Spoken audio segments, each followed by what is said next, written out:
Oh, hey, good morning, good afternoon, everybody, depending on which part of this beleaguered country that you're in. You're watching Rebel Roundup. I'm your host, Sheila Gunn Reid, and I'm joined by my colleague, my friend, my fellow victim in whatever this cold and or flu is, Tamara Ugolini. Welcome to the Rebel News Sick Ward. Tamara, how's it Yeah, going? seriously, I'm not transitioning secretly or otherwise, just so that everyone is aware. But yes, from several provinces away, we seem to be suffering the same affliction. Here we are, Yeah. the wonders of spring or the false spring, whichever you're Yes. looking at it. I hope you're feeling better though, Sheila. It Working sounded on pretty it. rough last weekend. Yeah. Working on it. The show must go on. I'm sorry that you're under the weather, but at Rebel News, we just power through.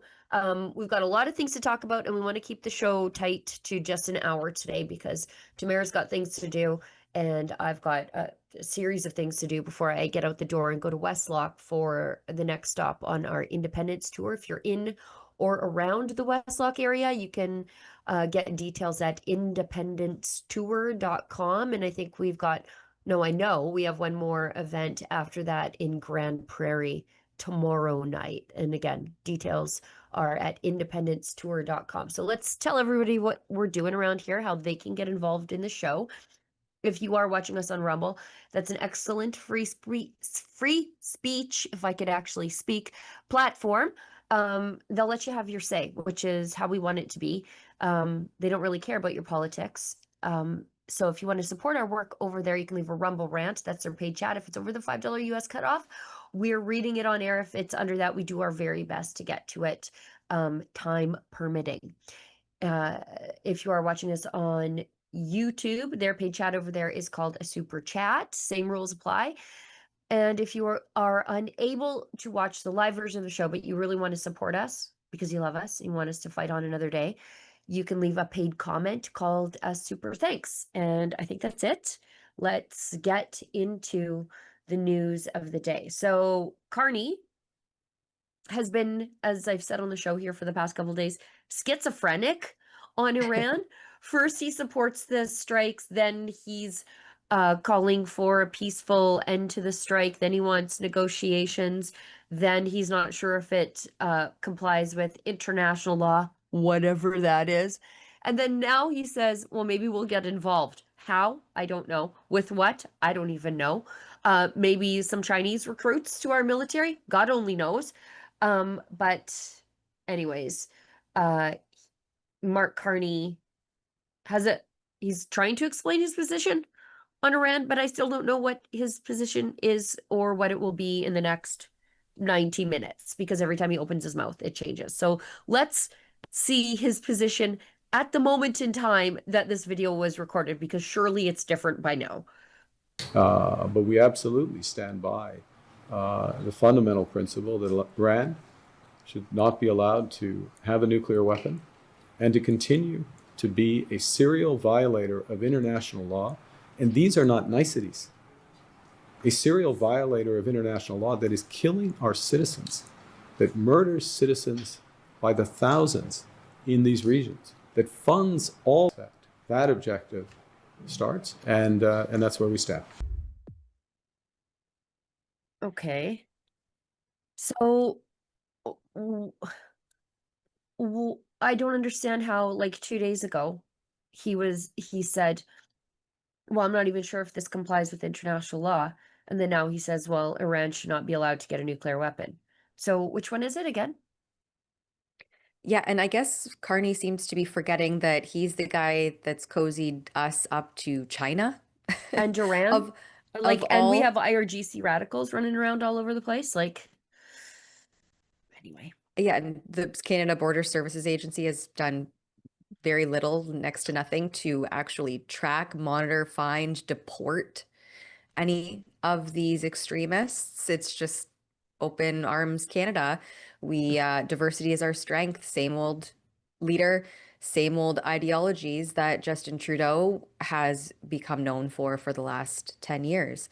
But there was a comment in there that right under the video that we posted, and I really liked it.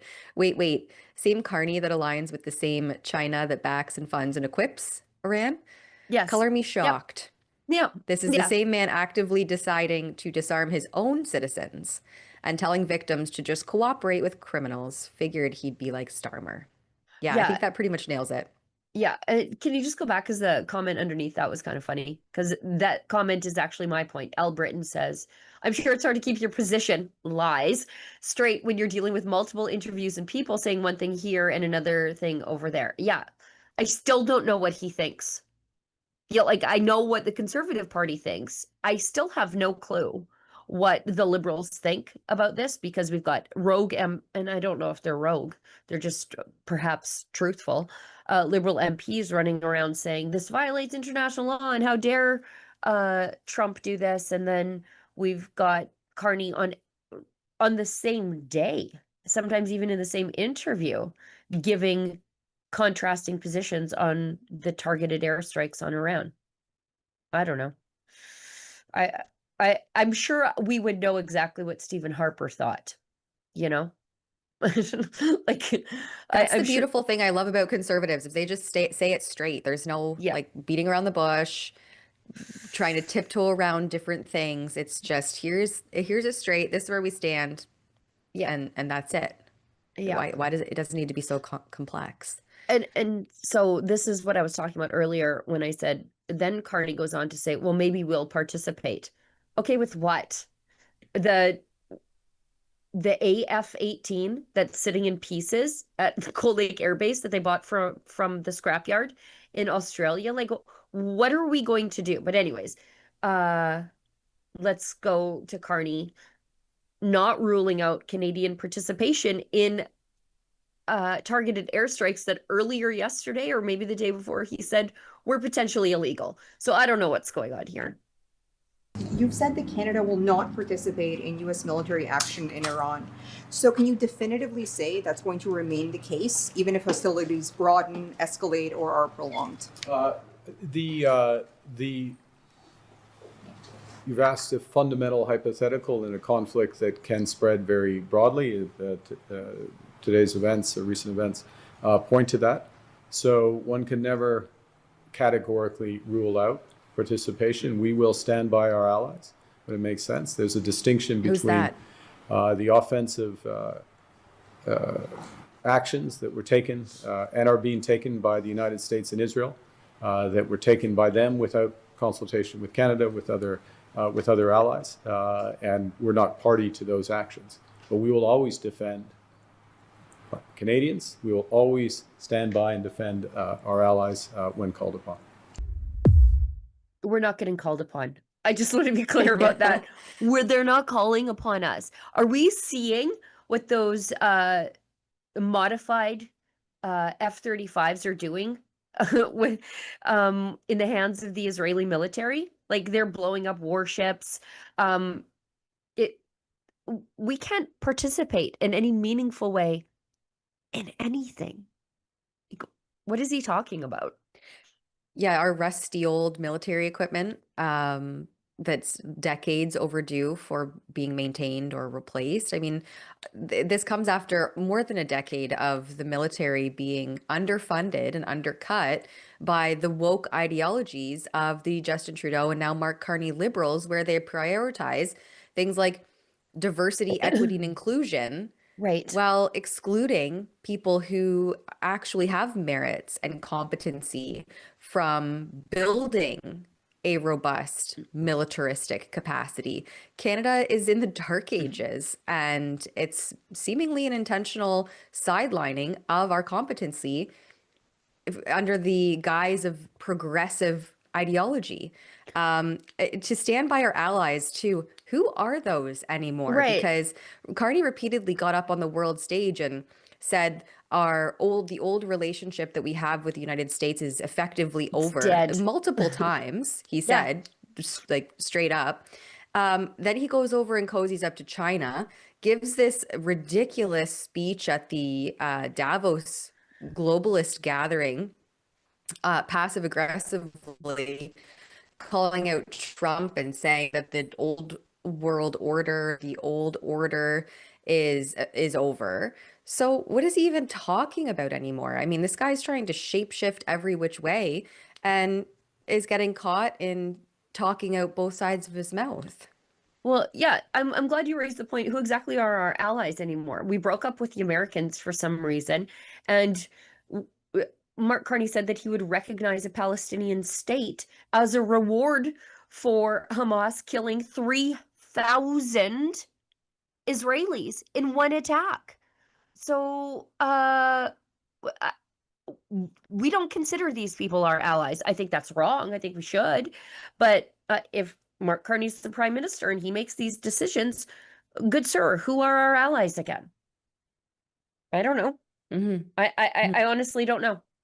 That's the new world order he keeps talking about, I guess. Exactly. Let's move ahead to Pierre Poilievre.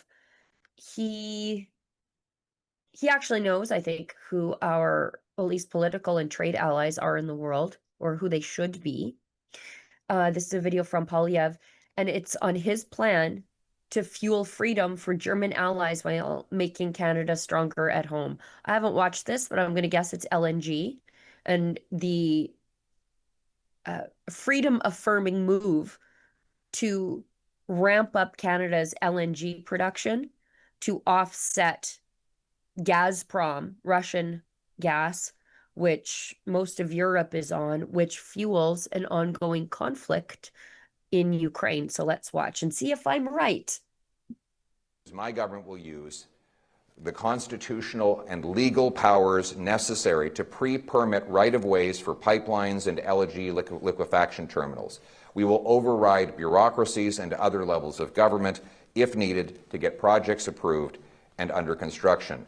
We will also move to 6-month permitting times for major projects like LNG. We will commit all of this in a binding agreement with willing European allies to guarantee you the energy you need from a friend you can trust. This will make us stronger at home and unbreakable abroad. So what I am proposing to you, our German friends, today are two things. First of all, a supply agreement for natural gas that will require our government rapidly approve liquefaction facilities and pipelines to supply you with a predictable, low-cost source of natural gas into the future. Second, my future government plans to create a strategic reserve, mineral and energy reserve that will be available to our allies in the case of war or other crises. We would make this available to our German friends as part of an enhanced trade relationship. These two steps would help secure your present energy needs and create contingencies for any minerals that you might require if, God forbid, we were jointly involved in a conflict against a shared enemy.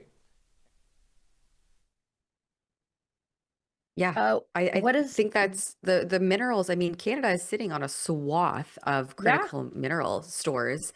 And Trump did Project Vault a few weeks ago. And I thought that is such a perfect opportunity for Carney to get in there and start to negotiate this tariff trade war with Trump, who's essentially locking down their critical mineral mass and saving it for, instances of things like war.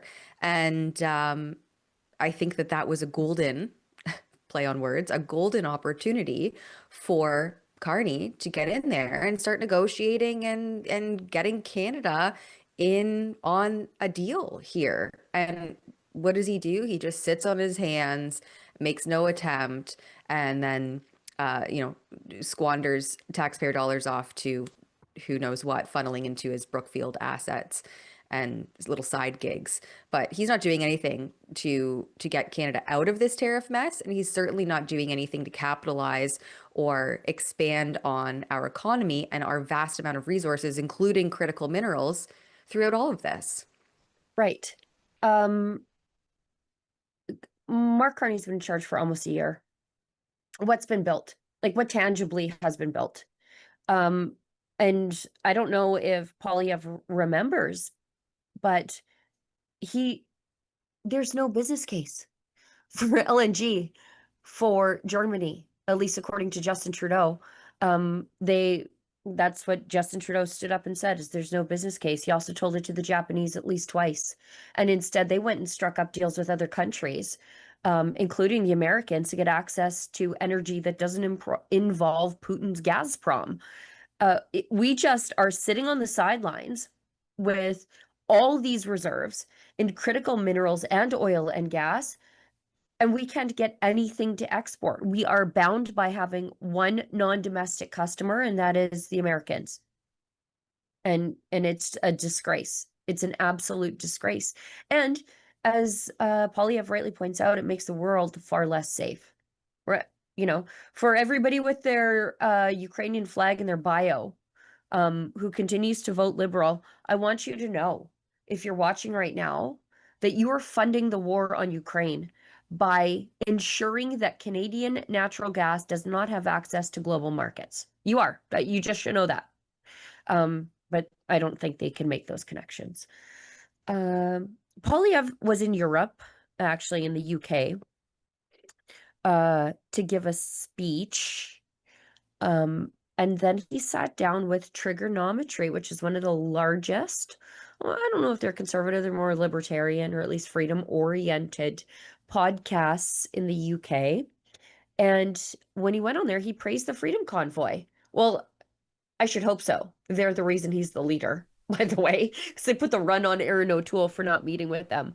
But it's nice to see him properly credit them for peacefully protesting the government and then ultimately having their civil liberties stepped on all over by the government. Things that we were frankly truly horrified by, even given that COVID restrictions in this country were pretty stringent, is some of the things that happened, you know, people who were protesting against things in Canada having their bank accounts taken away. We had supporters of our show writing in going like, please, can you cover this? Is there something about Canada that make, you know, the Canadian psyche that made you guys more susceptible to this? Is it just you had a particular leader at that time who was more authoritative? Like, what was that about? It was the government itself. It wasn't broadly the people. You know, the truckers in question, they were just looking to be heard. Most of these people had never protested anything in their lives. Through the early COVID days, they were considered the heroes because they were literally driving on lonely highways across international borders, often for weeks away from their families in total isolation, bringing us the things to our homes that we could not live without. And then when the time came for them to be heard, the government robbed them of their liberties. And by the way, this is no longer a controversial view. I think it's the federal court now has ruled that the use of the Emergency Act to crack down on the protest was a violation of Canada's Charter of Rights and Freedoms. So it has even been accepted by the judiciary that was wrong. And it's a reminder of why we need to, the government has to treat itself as the servant and not the master. And we need to give a bigger voice to the working people of our country who, in this case, were simply looking for the right to speak, to the freedom of mobility and bodily autonomy. I want to see more of this. Poilievre. And every time I hear him speak lately, I just get angry at those Eastern and Central Canada Liberal voting boomers. If you voted Conservative, please. I'm not talking about you. But they took this from us. This man who understands civil liberties, the rights to peaceful protest. You know, he mentioned Section 6 of the Charter, which is freedom of movement, freedom of protest. These were things that were taken away from us by the government. Now, I will correct him on one thing, because he did say it was largely the government, not the people. That is true, but it was also largely the leadership of his own party, because there was no opposition to those mandates reasonably from the opposition party until the Freedom Convoy stood up and inspired the opposition party to find itself and actually oppose something from the government. And it ousted Erin O'Toole and brought in a renaissance for the federal Conservatives so that they became conservative again instead of just, I don't know, conservatives in red ties. Yeah, and it really spoke to the volume of the silent majority who was just, you know, typically And again, another play on words, is happy to just kind of truck along, remain unbothered, just Yep. wants to get on with their life. And they had been so deeply infringed upon for such a prolonged period of time that they could stay silent no more. And that's where you saw that collective silent majority, truly grassroots coming together of everyday regular Canadians to finally say enough is enough. And I liked that they framed the question saying, is it something about the Canadian psyche? Because actually, I think that was a major component of Sure what it was. happened throughout COVID. We know that the government deployed massive psychological operations and behavioral science tools onto the population without their knowledge or their consent. And naturally, when you have these technologies covertly deployed upon you, the messaging, the incessant radio stations, TV, overhead speakers at every supermarket, when you have this incessant messaging and fear and propaganda targeting literally your psyche, absolutely it's going to affect how you respond and what kind of measures you want to see in place. And I think that was a major component and will only continue to get worse the more that we ignore Right. that this is happening through our health agencies and is really ingrained. Behavioral science has become so deeply ingrained in federal health policy and the policy making that most Canadians don't even know they're being victims of psychological operations. And it's done so covertly. And the sad part is taxpayers fund every single bit of it. And then on the truckers thing, I just want to point back to, not to get too far into the dark COVID days, but those truckers suffered immensely throughout those Yeah. initial lockdown periods. My husband was a heavy equipment operator, and he would rely, he'd be up at 4 a.m. driving truck on the highways wherever he needs to be. And they relied on the ability to go into a coffee shop, to use Right. the bathroom, to get a coffee. And so when all of that stuff was shuttered, these truckers had no en route stops where they could stop to use the Right. bathroom, where they could stop to grab a coffee, because you couldn't go inside. But also, if you're driving heavy equipment, you can't go through the drive-through. So some of these guys were literally getting out of their trucks and walking through drive-throughs, trying to, go on the side of the road to use the restroom. And I'm sorry, I have to cough, but that's my. Oh, Tamara muted herself so that she can cough. Yeah, just going back to the issue of the psyche of the country, there were places in this country where I think we're culturally different. Um, and again, I'm going to be a bit of a Western chauvinist, so you guys can get mad at me in the comments if you want. But it is true, the Freedom Convoy, while there were participants from everywhere in this country, and I'm proud to say it, because I think that was one of the moments where, while the government continues to try to divide us, we really were united for the first time in a long time. And I think not really ever since, um, uh, in in opposition to the government. But the Freedom Convoy was organized in the West. Much of the restaurant rebellion came out of the West. The church rebellions largely in the West. You saw our pastors getting arrested. Now I know there were good churches all across this country that stood up, and businesses that stood up here and there, but they were really sort of isolated cases. Hey, Pastor Phil, I'm talking about you. And Pastor Henry, you also. But there was something to be said about the culture of freedom in certain parts of this country that just could not abide seeing what was happening in other places for any longer. I mean, the lockdowns in Ontario and Quebec went on so long, like unreasonably long, like 90 weeks into 2 weeks to flatten the curve, and people just said no more. And um, I think we haven't seen our country come together really since. And I think that's probably the point of the government, isn't it? Well, and that's why I think people are so happy to see Poilievre coming out Yeah. strong again on some of these topics, on some of this stuff, because it's so overdue. Yeah. Yeah. We can never let that happen to us again. And in other countries, they hold the people to account for doing these things that have now been deemed illegal by at least 4 judges. For example, in South Korea, their former prime minister invoked martial law, which is the Emergencies Act, for I think a total of 6 hours to sort of squash an opposition uh, attacks on his government.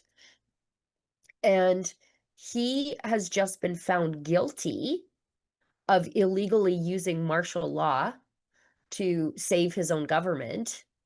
And he's been sentenced to life in prison. Life. In fact, the prosecutors wanted the death sentence, which would be the maximum penalty, because that's how egregious it is to violate the civil liberties, the God-given freedoms of so many people.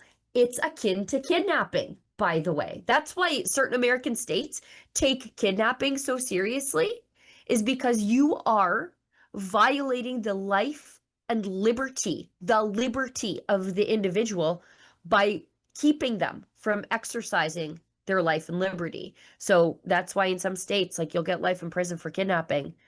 They kidnapped an entire country, the Liberals, and they've just skated.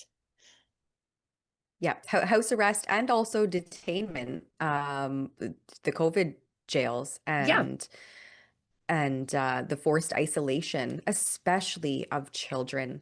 That was horrendous. Like we had reports back then of parents slipping dinner to their kids under their doors. That was just absolutely wild to live through.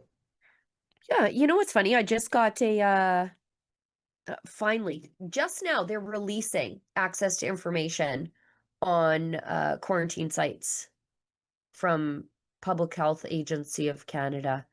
And goes to my point that certain parts of this country were a little different when it came to this stuff. I've got a story coming out, but there's a reason they didn't put one in Alberta the way they wanted to. They just had to use the COVID jails at the airport. Yeah, we were having none of it, which makes me very happy. Should we hit an ad break before we change topics? You come back on the other side, maybe Tamara can go get a drink of water. Thank you. Rebel News loves our cruises. We came up with the idea because we take no government money, so we needed a fundraiser, and it was a great way to do it. But they become a really well-loved part of what Rebel News does each year. Some people come on the cruise every year. We bring aboard your favorite rebels like Sheila Gunn Reid and David Menzies and Alexa Lavoie. And we also bring friends of Rebel News like Tamara Leach. Well, have I got some news for you? Rebel News and our friends at Juno News are teaming up for a super cruise this year. The first time our two companies have worked together on something like this. It'll be the vacation of a lifetime. You won't just be able to hang out with your favorite rebels, but the Juno team will be with us too. Here's Juno's Cian Bexte to tell you more about it. Thanks, Ezra. Juno News and Rebel News are the only two independent news networks in the entire country, in all of Canada, that do not take a dime of government money. So it's not surprising that many of our supporters like both of us. This cruise is going to be a great way for Juno News supporters and Rebel News supporters to spend some time together and with us. A week aboard the luxurious Holland America line as we sail through the Caribbean Sea, stopping in some pretty amazing ports for some sightseeing. But the best part really is going to be when we're at sea, because that's when our special panel discussions happen, speeches, special activities. And of course, we're all going to be having dinner together every single night, and we're going to be rotating through tables of special guests. So you might have me at your dinner table one night, Ezra Levant at your dinner table the next night, and someone else the following night. We're going to have some VIP guests here joining us on this cruise, so it's going to be a really exciting time. Thanks, Cian. I think this is going to be really fun. Technically, Rebel and Juno are competitors, but we have a lot in common in our belief in independent journalism and freedom of speech. I think our viewers are absolutely going to love this trip to see the best of both companies. And as I mentioned, it's a fundraiser for each of us too. So this cruise is going to be taking place from November 28th to December 5th of this year, 2026, in the Eastern Caribbean, departing from Fort Lauderdale and sailing aboard Holland America Line's MS Eurodam. It's a beautiful ship with great food, some awesome activities, and we're going to be visiting Grand Turk, San Juan, St. Thomas, and a private beach island called Half Moon Cay. You can see all of the details at thenewscruise.com.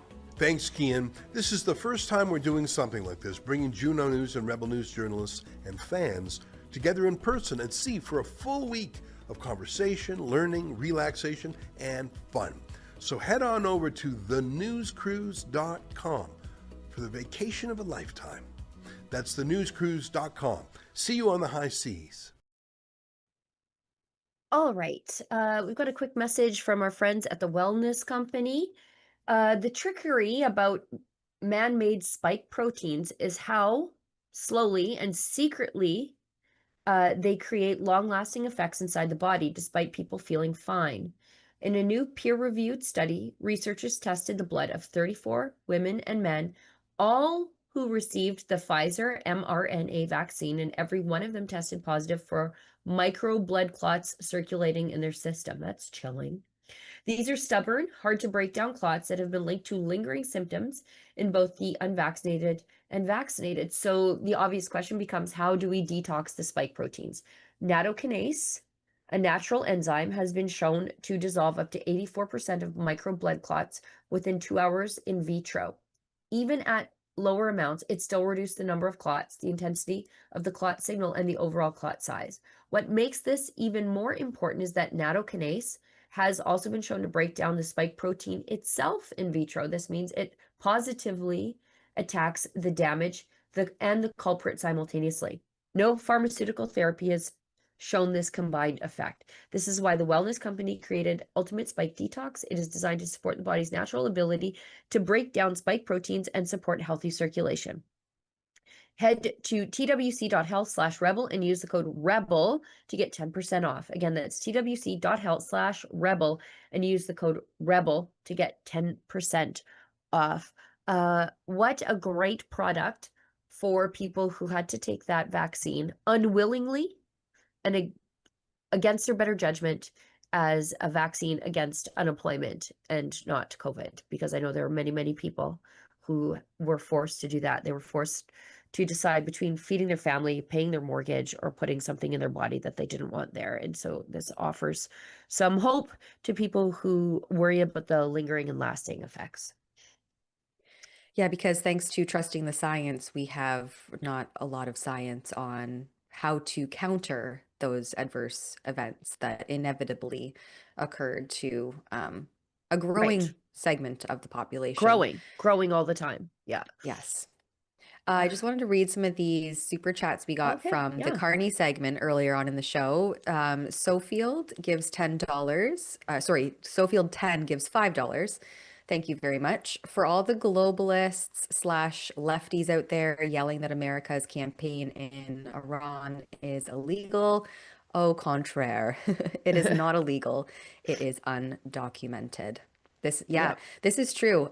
Because why would you? I mean, you would risk your life otherwise to document any of it on the scene. Independent Alberta gives $5, quote unquote, new world out of order. Yeah, yes. I would say. Yep. Is that it? I think that's it. For now, send us more. Send us more. We've got this poll from Ipsos. Ipsos conducted a poll for Global News and found Canadians' displeasure, that's a fun way of saying rage, with floor-crossing MPs has not hurt the overall approval for Prime Minister Mark Carney or the Liberals. There is nothing that man can do to turn down the love that Liberal voting boomers have for him. You know that? Like nothing. So people want floor crossers to face immediate by-elections. And those numbers have gone up the more floor crossings have happened from Conservatives to the Liberals. Michael Ma, I'm looking at you. Matt Genereux, you too. So it says that over 1/3 of Canadians say they're even more supportive of Carney after 3 MPs left the Conservatives to join the Liberals in recent months. So this, again, is completely all over the place because the people polled said, yeah, they should most definitely go to a by-election. They should be even punished for crossing the floor. But also, don't be mad at Mark Carney, even though he incentivized them to cross the floor. And we also don't want a federal election, even as Carney tries to beg, steal, and borrow a majority. God, there's something wrong with these people And in this this is country. why those podcasters asked about Canadians' psyche. Yeah, there's something wrong with the, Because like, I just don't understand this. yeah, exactly. Exactly. But I would say absolutely, it seems fair. It makes sense that if you want to cross the floor and you want to switch sides after you were elected on a certain platform, an alignment with a certain party, then why wouldn't you go into a by-election? And to me, again, logic, reasoning, it makes sense. But to the lefty loonies, I guess it's par for the course. Yeah, I mean, uh, if asked if the recent floor crossings make them more or less approving of Carney, 37% of Canadians said they were more approving. What on earth? This is why Western Canada wants to separate. Like, it's just crazy. And it says 64% of people said it is likely that enough MPs will end up switching to the Liberals in order to give Carney a majority. I believe that too, actually. Oh, Yeah, God. Canadians don't seem to know whether they're coming or going, Yeah. including our elected officials. They look around and they're like, oh, this country's fallen apart.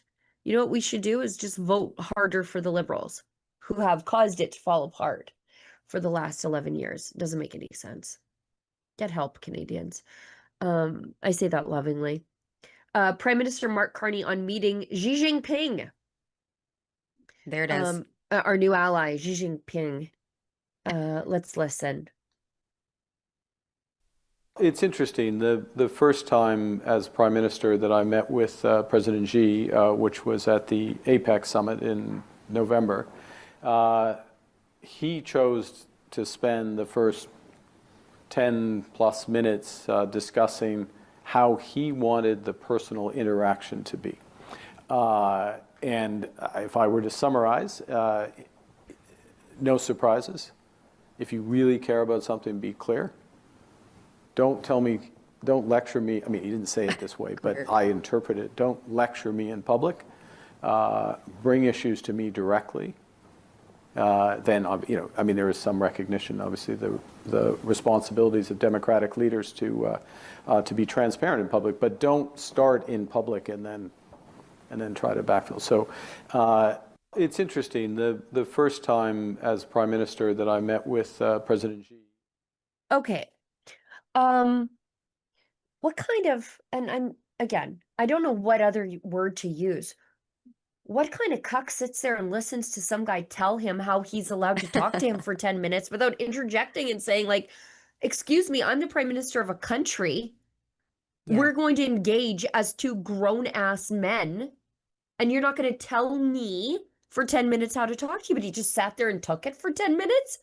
What? And then he says, part of that was, do not badmouth me in public. If you have a problem with me, come to me directly. And he conceded that to Xi Jinping. Okay. Have you tried offering the same level of respect that you do to a communist dictator in China to our friend and longest strategic, military, and economic ally, the Americans? Could you try to have the same level of respect that you have for this Winnie the Pooh looking communist for Donald Trump? Because all the Liberals do is run around and badmouth Trump in public, and then we get tariffs for it. Why don't you show Trump the same level of respect that you show Xi Jinping? Bingo. That's exactly it. As if Xi Jinping is instructing Carney on how to have a relationship. I mean, this is yeah, what a weakling. What an absolute weakling Carney is to take instruction from a communist dictator on his public affairs. We just got tone policed by the Chinese. Like, and he took it. He literally took it. He conceded. Yeah, Michael Kovrig, who was kidnapped by the Chinese, by the way, illegally kidnapped by the Chinese in response to us arresting a oligarch princess here on behalf of the Americans. You're executing a warrant on behalf of the Americans at the Vancouver airport. And he was kidnapped in response. Michael Kovrig and Michael Stavor The two held Michaels. for the two Michaels. He's one of them. He talks about, and he's a diplomat, he talked about what that show of dominance actually means, and Carney wasn't quite smart enough to pick up on it. He says, at a basic level, Xi articulated to Carney what everyone wants. If you have a problem, talk to me directly. Don't criticize me publicly. But what are we to do if we bring problems to the general secretary and he doesn't resolve them to our satisfaction? Xi's framing is a dominance move that deliberately ignores the criticisms go public because it's frustratingly hard to get access to Xi. And even when leaders do meet him, it usually doesn't accomplish anything for them because the CCP has its own solipsistic agenda. What Xi's really trying to do is behaviorally condition them to self-censor in return for economic crumbs and relief from bullying. It's a propagandistic narrative control. And then he has a Substack link where he explains more, but it's exactly true. He, like I said, I won't say it as articulately as Michael Kovrig, but he cucked Carney, and then Carney just went on the stage and said, yeah, he did that to me. And then I agreed. And I took it and I loved it.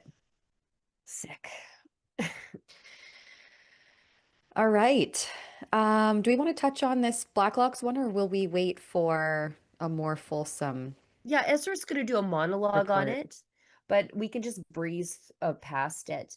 We'll just point it out.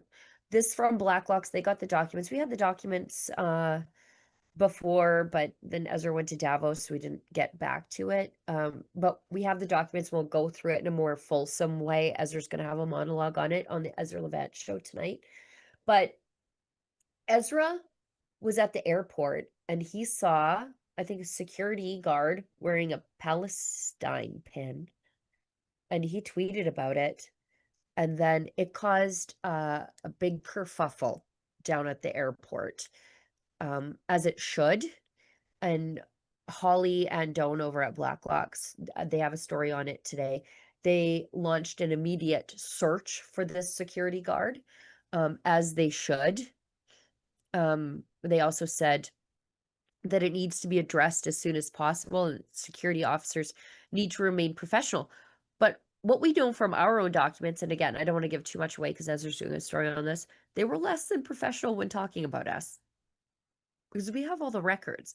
We have all the internal communication. So while they're saying, and rightfully so, you should not have any outward indications of your politics when you're a security guard at the airport, particularly, overt support for terrorism at the airport. But they were saying some highly, highly unprofessional things about Rebel News in those communications. And we'll reveal them to all of you because we have them. Because sunlight is the best Well, and I just want to, disinfectant. exactly. And they have the photo of the flag itself, or the pin, I should say, Yeah. embedded into the Blacklocks article. And then this person was also wearing, it ain't much, but it's honest work patch right beside it, which I find to be oddly ironic. It ain't much, is it? It ain't Yeah. much. Yeah. And so they did track down the employee because at first it was like a scramble. Is this true? And lo and behold, it was. And then they tracked down the employee, and it sounds like they just had them remove this badge or this Right. pin, and that was it. Yeah. Let's go to, what do you want to talk about? You want to talk about Doug Ford congratulating Don Cherry, or Andrew Lawton, or Yeah, I think, did we hit all the headliners? yeah, we I'm for sure did. just endlessly not doom scrolling, but I'm endlessly scrolling. Yeah, we can talk about Ford. Any other videos? Yeah, before we do that, I think we're all very interested in what's happening in British Columbia with the land claims issues. So Fraser River Valley hit with a land claim. People can't renew their mortgages. They don't know what the heck is going on. Then the federal government, with I think the full knowledge of BC Premier David Eby, gave control of the waterways of most of the Lower Mainland to the Musqueam Band. And then David Eby was asked about it in the legislature yesterday, and then basically all hell broke loose. Because if you do business on any of these waterways, let's say you're a commercial fisherman, maybe you are, you know, boating, tourism, whatever, who you thought was in control of allowing you access to that water, that's not who it is anymore. And what does that mean for your business or your access or anything? And if they have control over the waterways and tributaries, what then comes next? Are we in another like broader land claim situation just maybe months away from now where everybody's land titles are in jeopardy? Who even knows? David Eby said initially he denied any sort of knowledge on this, but sounds like he did know. And then he was asked about it in the legislature and things got frisky. Let's watch. Then we find out that the Premier was not only invited to the signing ceremony with Musqueam, he attended. He sat in the front row. Oh. Wow. Then we find out, yesterday, the federal minister says, and I quote, "The federal government did brief the provincial government, and it was a number of weeks ago," end quote.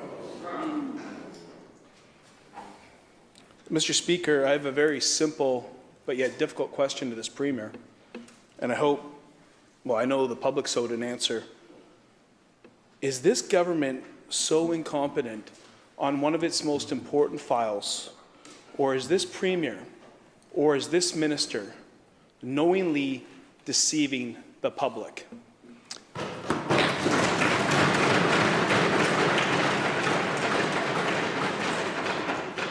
Mr. Premier.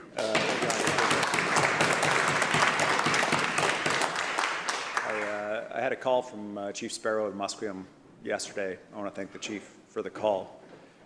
He wanted to apologize to me for inviting me to their community celebration of the agreement they'd signed What? with the federal government. He said that he had done his best to explain that I was attending in the function in his tradition as a witness to see what they had done with the federal government. I was frank in the first public occasion I was asked about it, a media event. I was not briefed on this. I was not aware of the content of the agreements. And if the member had continued the quote, he would have read, "It's possible that somebody in the public service received a heads up or knew about it." And we followed up with the federal minister to say, you know, what are you talking about? There was a staff-to-staff call, public service to public service. The Deputy Minister of Indigenous Relations received no notification. The Minister of Indigenous Relations received no notification. My deputy received no notification, and I received no notification. There are established channels for communication between us and the federal government. For whatever reason, they didn't use them. Now, to be generous, I imagine they assumed that sitting down with the Musqueam to talk about title was not controversial, was not something that was worth bringing up to those levels. But definitely we are in a heightened environment around these issues in the province. And I know our own government has taken hard lessons about needing to be more proactive in reaching out to key stakeholders. We're taking those lessons. I hope the federal government is taking those lessons too. We can all do better on this, but this is work actually that we have to do. Member supplementary. Yeah, this clip is I Thank think you, Mr. Speaker. 15 Mr. Speaker, minutes long, so We don't need we to can watch it just all. cut that, but I would urge everyone to go and check out the full version because what's happening in BC is sadly just going to be a precedent for the rest of Canada as this continues.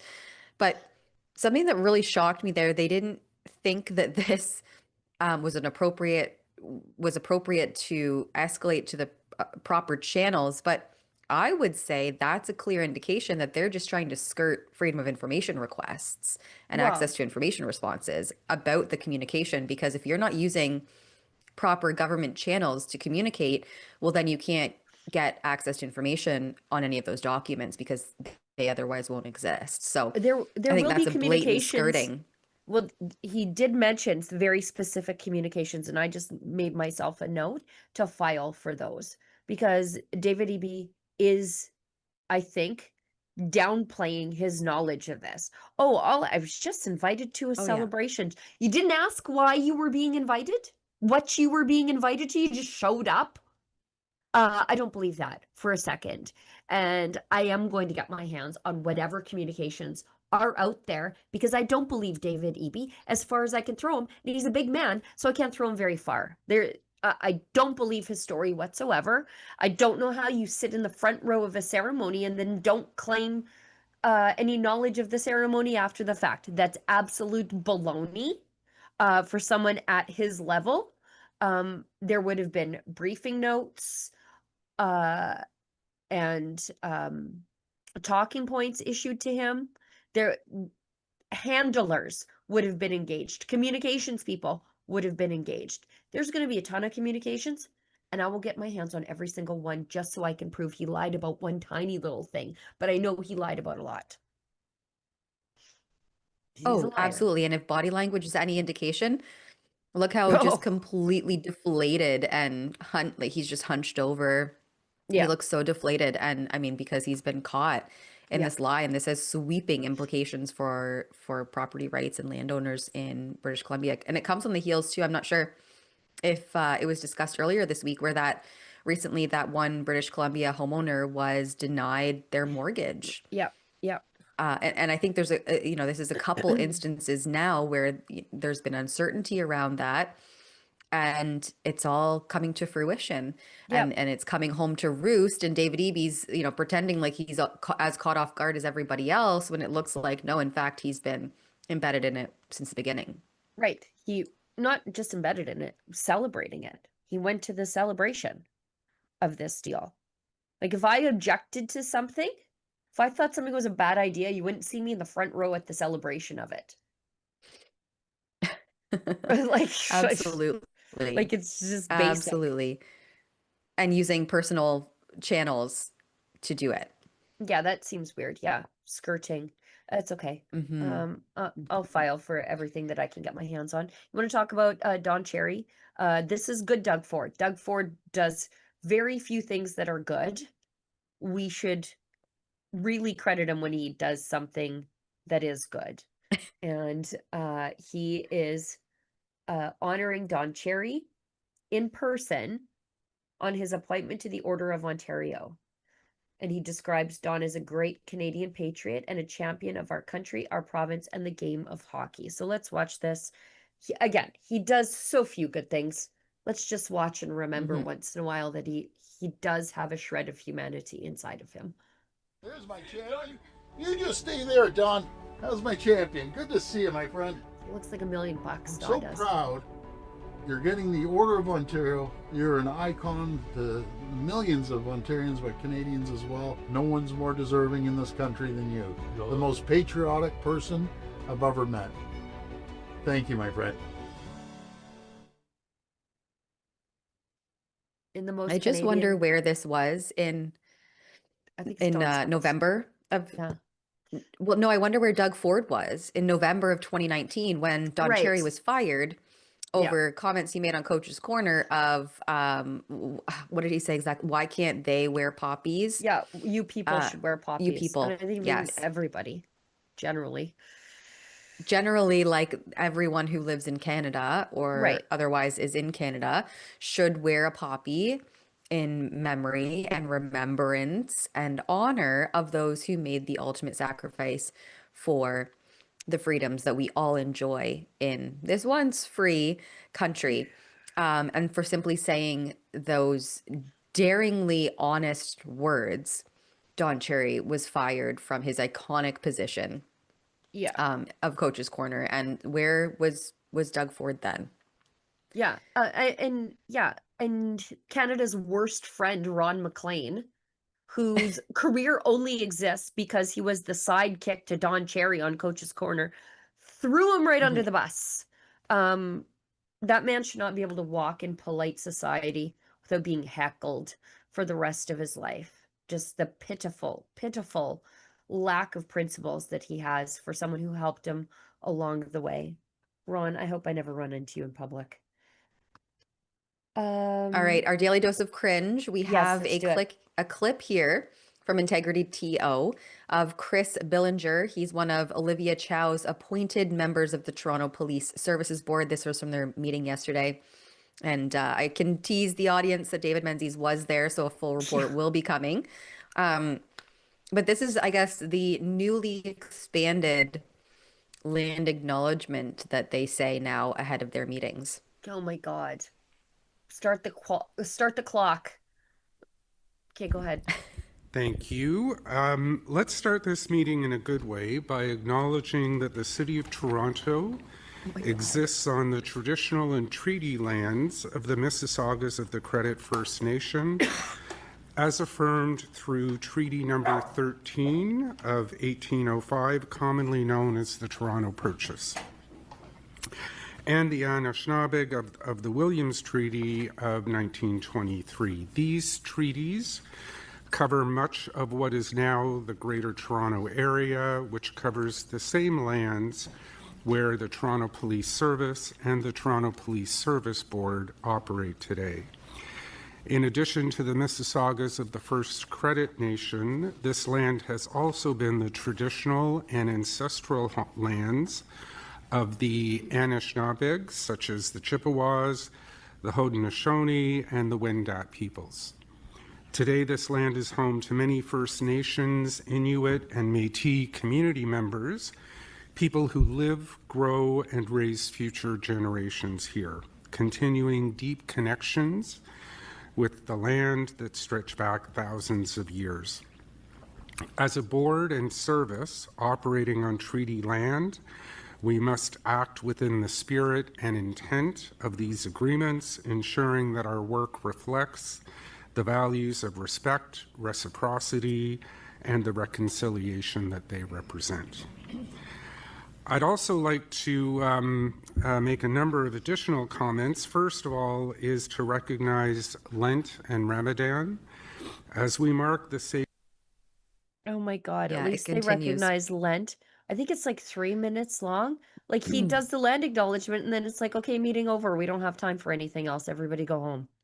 Well, I love that Integrity TO points out that he leads into that Lent and Ramadan and then forgets the Jewish holiday of Purim, which he Right. says can be viewed as a microaggression, right? Because that's what they're all about in these woke DEI nonsense. It's like anything that they don't like or that's not like in perfect alignment with the compelled speech is a microaggression. Right. And then he goes on to say, with about 100 people in the meeting, 300 minutes of work productivity was lost to this ritualistic performance. Yeah. In other news, several reports suggest that morale in the $1.7 billion police service is at an all-time low.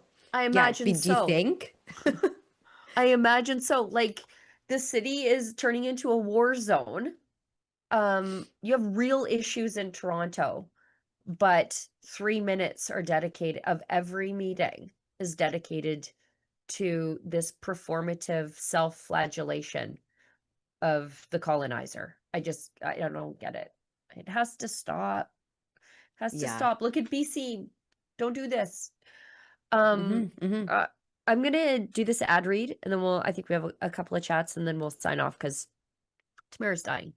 All right. They can freeze your accounts, shut off your cards, lock you out of your own money overnight. Banks don't protect you, they control you. That's why real financial freedom starts with ownership. Introducing Rumble Wallet, a non-custodial wallet built for people who refuse to give up control. With Rumble Wallet, you don't just buy digital currency like Bitcoin and Tether.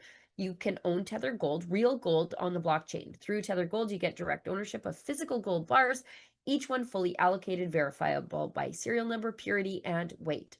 This isn't paper gold. This isn't an IOU. This is real gold without bank vaults, storage fees, or gatekeepers. You can buy, sell, or move it 24 hours a day, 7 days a week, even when traditional gold markets are closed.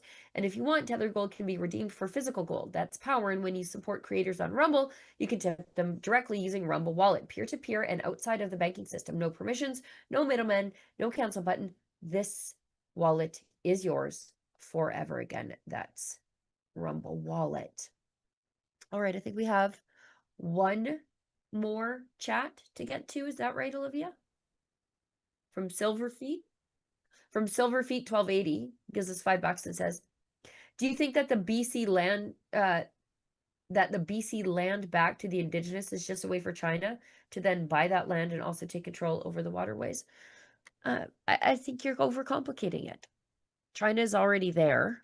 The Belt and Road Initiative is fully underway in British Columbia, connecting China to minerals and assets all around the world. And there's already foreign interference in the Lower Mainland that hell wouldn't have. Don't overcomplicate it, man. This is just the results of your constant land acknowledgements at work. Coming home to roost. Yeah. All right. Yeah. Well, I think that's it then. Thanks everyone for bearing with us. Sometimes we're painfully live, for bearing with me as I tried to get some hulls in to soothe my cough and not have to tune out to have my own little moment to collect myself. Thanks everybody on the back end who make sure that you can find us, find the links, all the words are there, and who make sure that everything runs as smoothly as possible, given some of the hiccups we sometimes have when we are painfully live. See you back here same time and place tomorrow for the round table, 1 to 2 p.m. Eastern. And until that time, stay sane and question everything.